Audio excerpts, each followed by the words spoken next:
श्री गणेशाय नमः। वक्रतुंड महाकाय सूर्यकोटि समप्रभ निर्विघ्नं कुरु मे देवं सर्वकार्येषु सर्वदा। अब हम गणेश जी का नाम लेकर शिव पुराण प्रारंभ करते हैं। ओम नमः शिवाय, ओम नमः शिवाय, ओम नमः शिवाय। भोले बाबा को, शंकर भगवान को कोटि कोटि प्रणाम। अब हम शिव पुराण में विद्वेश्वर संहिता में 23वां अध्याय प्रारंभ करते हैं। शिव नाम की महिमा। ऋषि बोले, हे व्यास शिष्य सूत जी, आपको नमस्कार है। हम पर कृपा कर हमें परम उत्तम रुद्राक्ष तथा शिव नाम की महिमा का महात्म्य सुनाइए। सूत जी बोले, हे ऋषियों, आपने बहुत ही उत्तम तथा समस्त लोकों के हित की बात पूछी है। भगवान शिव की उपासना करने वाले मनुष्य धन्य हैं। उनका मनुष्य होना सफल हो गया। साथ ही शिव भक्ति से उनके कुल का उद्धार हो गया। जो मनुष्य अपने मुख से सदाशिव और शिव नामों का उच्चारण करते हैं, पाप उनका स्पर्श भी नहीं कर पाता है। भस्म, रुद्राक्ष और शिव नाम त्रिवेणी के समान महापुण्यमय है। इन तीनों के निवास और दर्शन मात्र से ही त्रिवेणी के स्नान का फल प्राप्त हो जाता है। इनका निवास जिसके शरीर में होता है, उसके दर्शन से ही सभी पापों का विनाश हो जाता है। भगवान शिव का नाम गंगा है, विभूति भस्म यमुना मानी गई है तथा रुद्राक्ष को सरस्वती कहा गया है। इनकी संयुक्त त्रिवेणी समस्त पापों का नाश करने वाली है। हे श्रेष्ठ ब्राह्मणों, इनकी महिमा सिर्फ भगवान महेश्वर ही जानते हैं। यह शिव नाम का महात्म्य समस्त पापों को हर लेने वाला है। शिव नाम अग्नि है और महापाप पर्वत है। इस अग्नि से पाप रूपी पर्वत जल जाते हैं। शिव नाम को जपने मात्र से ही पाप मूल नष्ट हो जाते हैं।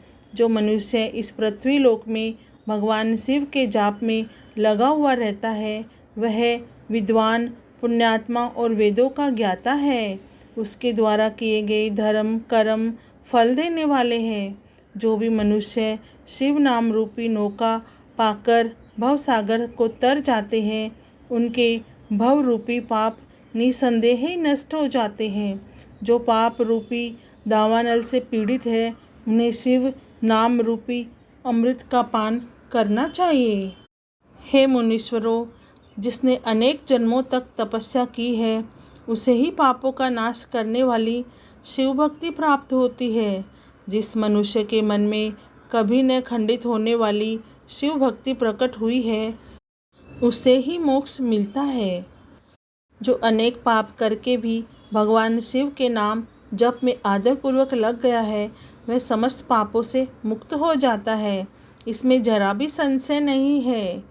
जिस प्रकार जंगल में दावानल से दग्ध हुए वृक्ष भस्म हो जाते हैं, उसी प्रकार शिव नाम रूपी दावानल से दग्ध होकर उसके सारे पाप भस्म हो जाते हैं।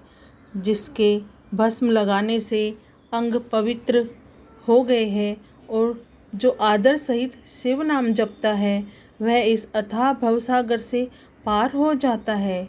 संपूर्ण वेदों का अवलोकन करके महर्षियों ने शिव नाम को संसार सागर को पार करने का उपाय बताया है।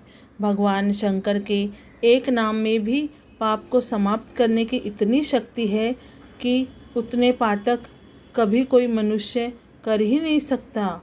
पूर्व काल में इंद्रधुम्न नाम का एक महापापी राजा हुआ था, जो एक ब्राह्मण युवती जो बहुत ही पाप कर चुकी थी, शिव नाम के प्रभाव से दोनों उत्तम गति को प्राप्त हुए। हे द्विजों, इस प्रकार मैंने तुमसे शिव नाम की महिमा का वर्णन किया है।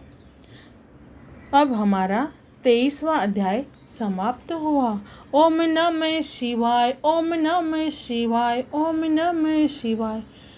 भोलेनाथ, हे भोलेनाथ, हमारे भी पाप नष्ट करिए, हमें भी क्षमा प्रदान करके इस भवसागर से तरिए आपके शिव धाम में हमें बुलाए। हे भोलेनाथ बाबा, आपको कोटि कोटि प्रणाम, कोटि कोटि धन्यवाद।